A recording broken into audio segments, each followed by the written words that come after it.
একজন মানুষ সম্পর্কিত ধারণা নেওয়ার ক্ষেত্রে বলা হয়েছে যে, কোনো একজন মানুষ সে যদি পাহাড়ের উপর দাঁড়িয়ে বলে যে, আমি ক্ষুধা, আমাকে তোমরা মানো। তো আল্লাহ তাআলা বলেছেন, ওই ক্ষেত্রে কোনো মানুষ যদি তোমরা দেখো যে, কোনো মানুষ পাহাড়ের উপর দাঁড়িয়ে এইভাবে কথা বলছে, তোমরা তার সম্পর্কে খারাপ ধারণা নিও না। হতে পারে সে কোরআনের আয়াত পড়ছে।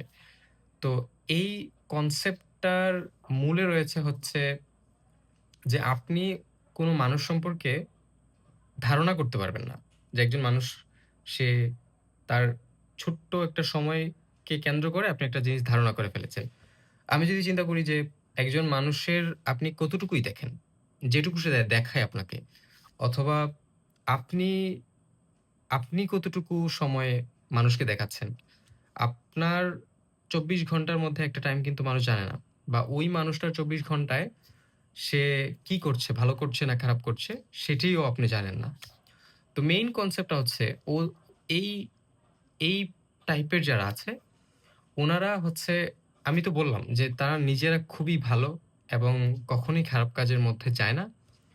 এক্সেপ্ট এই কাজটা তারা হচ্ছে মানুষকে অনেক বেশি জাজ করে।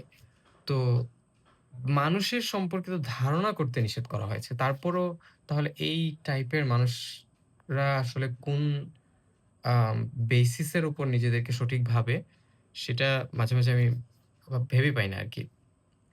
তো আরেকজন যারা আছে তাদের কথা তো বললাম যে আ রিলিজিয়াস যারা আছে তারা আসলে কখনোই মানুষকে জাজ করে না। কারণ তারা জানে এই কথাটা যে একজন মানুষ যেকোনো সময় আল্লাহর খুব কাছে চলে যেতে পারে। হয়তোবা বাহিরে তাকে একরকম দেখছে, আম অথচ সে আল্লাহর সাথে অনেক ভালো সম্পর্ক আছে।